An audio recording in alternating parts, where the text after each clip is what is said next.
Segundo Samuel, capítulo 18. Davi passou em revista o exército e nomeou comandantes de batalhões de 1000 e de 100. Depois dividiu o exército em 3 companhias, uma sob o comando de Joabe, outra sob o comando de Abisai, irmão de Joabe, filho de Zeruia, e outra sob o comando de Itai, o giteu. Disse então o rei ao exército: Eu também marcharei com vocês. Mas os homens disseram: Não faças isso. Se tivermos que fugir, eles não se preocuparão conosco, e mesmo que metade de nós morra em batalha, eles não se importarão. Tu, porém, vales por 10.000 de nós. Melhor será que fiques na cidade e dali nos dê apoio. O rei respondeu: Farei o que acharem melhor. E o rei ficou junto à porta, enquanto os soldados marchavam, saindo em unidades de 100 e de 1000. O rei ordenou a Joabe, a Abisai e a Itai: Por amor a mim, tratem bem o jovem Absalão. E todo o exército ouviu quando o rei deu essa ordem sobre Absalão a cada um dos comandantes. O exército saiu a campo para enfrentar Israel, e a batalha aconteceu na floresta de Efraim, onde o exército de Israel foi derrotado pelos soldados de Davi. Houve grande matança naquele dia, elevando-se o número de mortos a 20.000. A batalha espalhou-se por toda a região, e naquele dia a floresta matou mais que a espada. Durante a batalha, Absalão, montado em sua mula, encontrou-se com os soldados de Davi. Passando a mula debaixo dos galhos de uma grande árvore, Absalão ficou preso nos galhos pela cabeça. Ficou pendurado entre o céu e a terra, e a mula prosseguiu. Um homem o viu e informou a Joabe: Acabei de ver Absalão pendurado numa grande árvore. Você o viu? Perguntou Joabe ao homem: E por que você não o matou ali mesmo? Eu teria dado a você 10 peças de prata e um cinturão de guerreiro. Mas o homem respondeu: Mesmo que fossem pesadas e colocadas em minhas mãos 1000 peças de prata, eu não levantaria a mão contra o filho do rei. Ouvimos o rei ordenar a ti, a Abisai e a Itai: Protejam, por amor a mim, o jovem Absalão.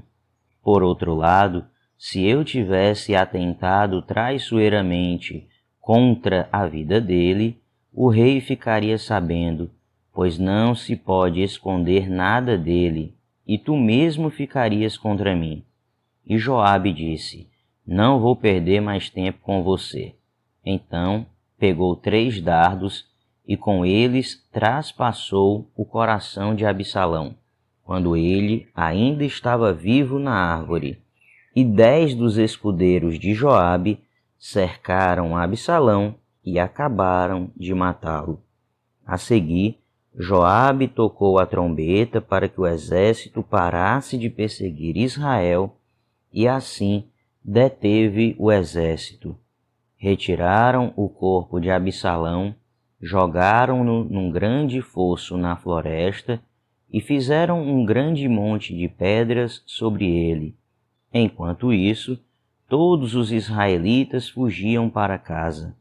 Quando em vida, Absalão tinha levantado um monumento para si mesmo no Vale do Rei, dizendo: Não tenho nenhum filho para preservar minha memória.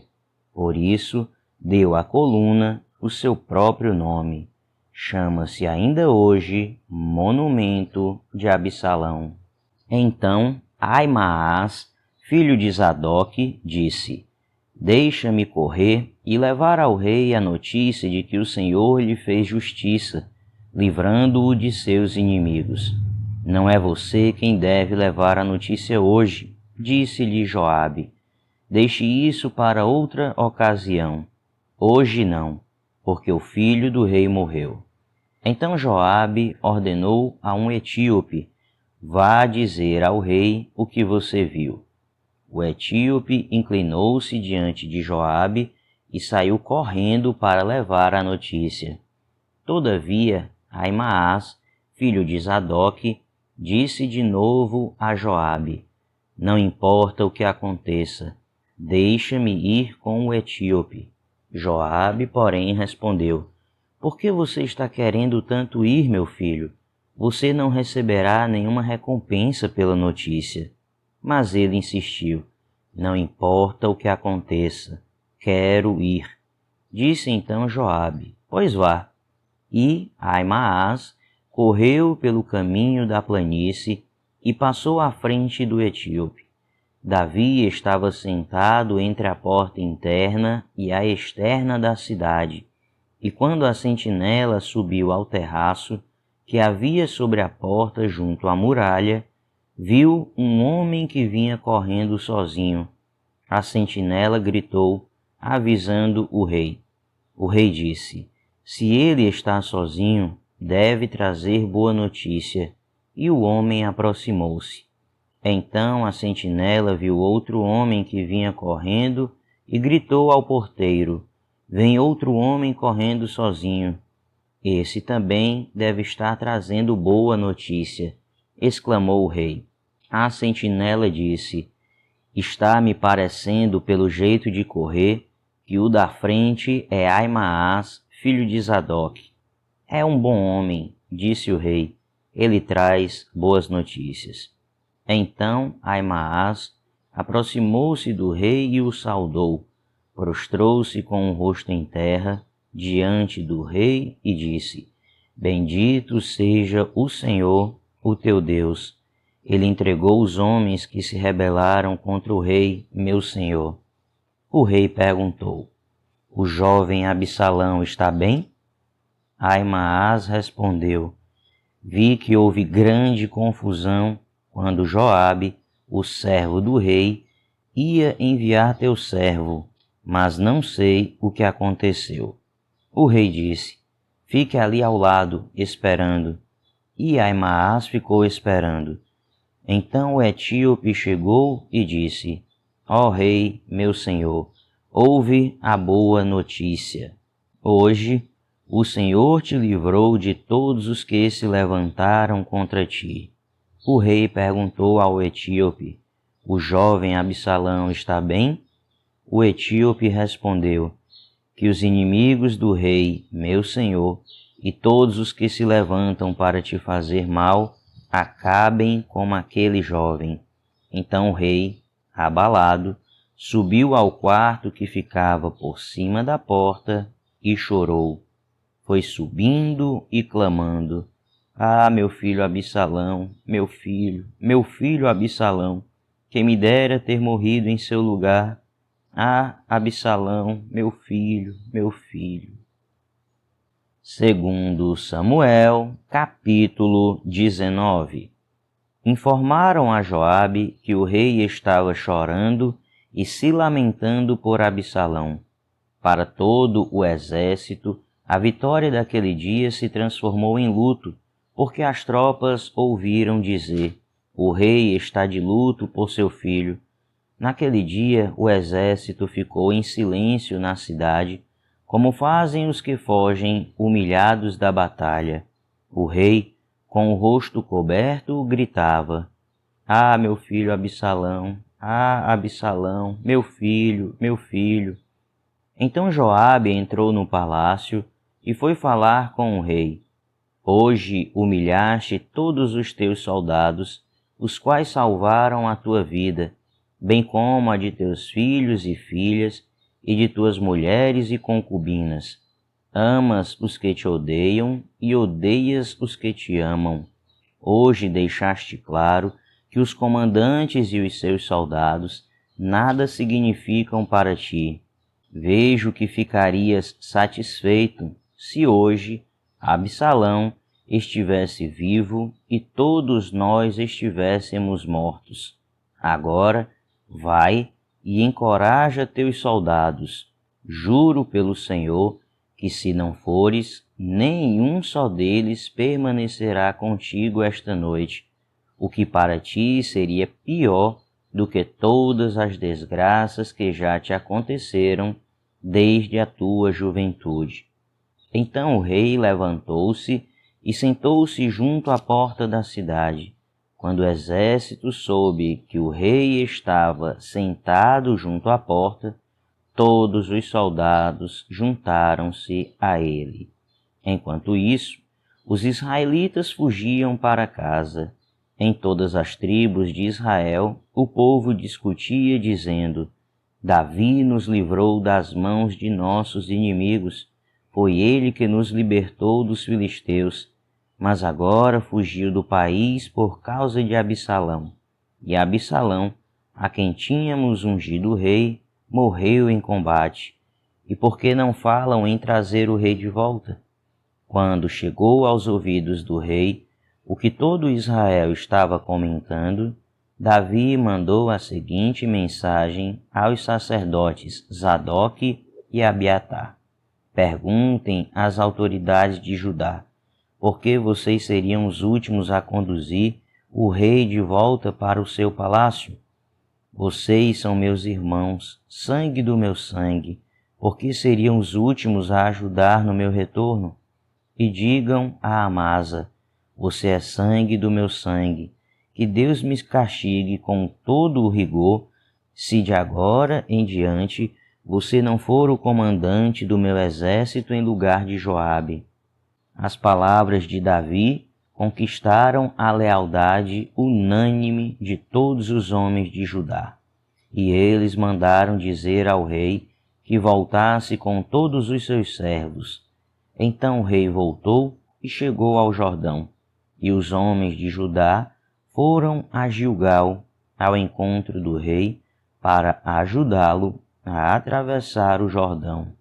Simei, filho de Gera, benjamita de Baurim, foi depressa com os homens de Judá para encontrar-se com o rei.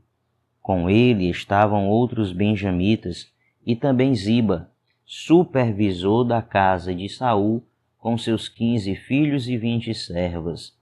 Eles entraram no Jordão antes do rei e atravessaram o rio a fim de ajudar a família real na travessia e fazer o que o rei desejasse.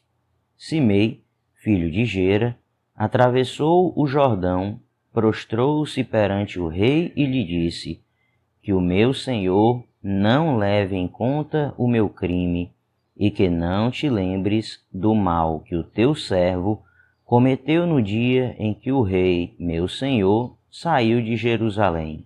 Que o rei não pense mais nisso. Eu, teu servo, reconheço que pequei. Por isso, de toda a tribo de José, fui o primeiro a vir ao encontro do rei, meu senhor. Então Abisai, filho de Zeruia, disse: Simei amaldiçoou o ungido do Senhor, ele deve ser morto. Davi respondeu: Que é que vocês têm com isso, filhos de Zeruia? Acaso se tornaram agora meus adversários? Deve alguém ser morto hoje em Israel? Ou não tenho hoje a garantia de que voltei a reinar sobre Israel? E o rei prometeu a Simei sob juramento: Você não será morto. Mefibosete, neto de Saul, também foi ao encontro do rei. Ele não havia lavado os pés, nem aparado a barba, nem lavado as roupas, desde o dia em que o rei partira até o dia em que voltou em segurança. Quando chegou de Jerusalém e encontrou-se com o rei, este lhe perguntou: Por que você não foi comigo, Mefibosete? Ele respondeu: Ó rei, meu senhor, eu, teu servo, sendo aleijado, mandei selar o meu jumento para montá-lo e acompanhar o rei, mas o meu servo me enganou. Ele falou mal de mim ao rei, meu senhor. Tu és como um anjo de Deus. Faze o que achares melhor. Todos os descendentes do meu avô nada mereciam do meu senhor e rei, senão a morte. Entretanto, Deste a teu servo um lugar entre os que comem à tua mesa. Que direito tenho eu, pois, de te pedir qualquer outro favor? Disse-lhe então o rei: Você já disse o suficiente. Minha decisão é que você e Ziba dividam a propriedade. Mas Mefibosete disse ao rei: Deixa que ele fique com tudo, agora que o rei, meu senhor, chegou em segurança ao seu lar. Barzilai, de Gileade, também saiu de Rogelim, acompanhando o rei até o Jordão, para despedir-se dele. Barzilai era bastante idoso, tinha 80 anos. Foi ele que sustentou o rei durante a sua permanência em Maanaim, pois era muito rico.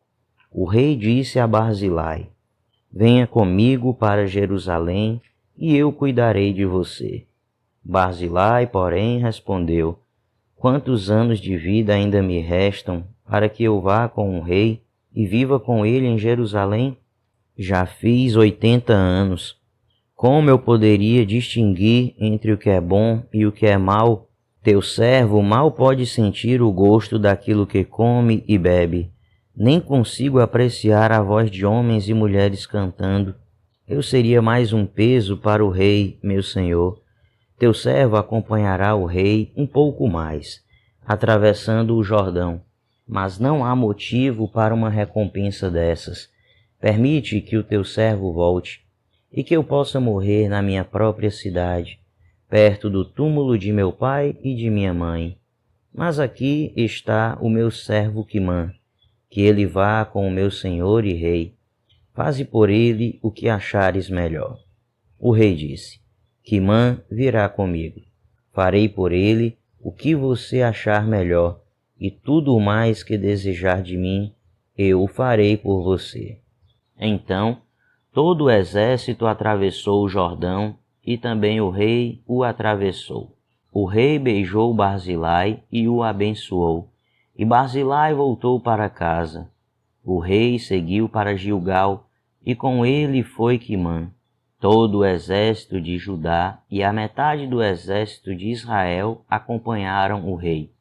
Logo, os homens de Israel chegaram ao rei para reclamar: Porque os nossos irmãos, os de Judá, sequestraram o rei e o levaram para o outro lado do Jordão, como também a família dele e todos os seus homens?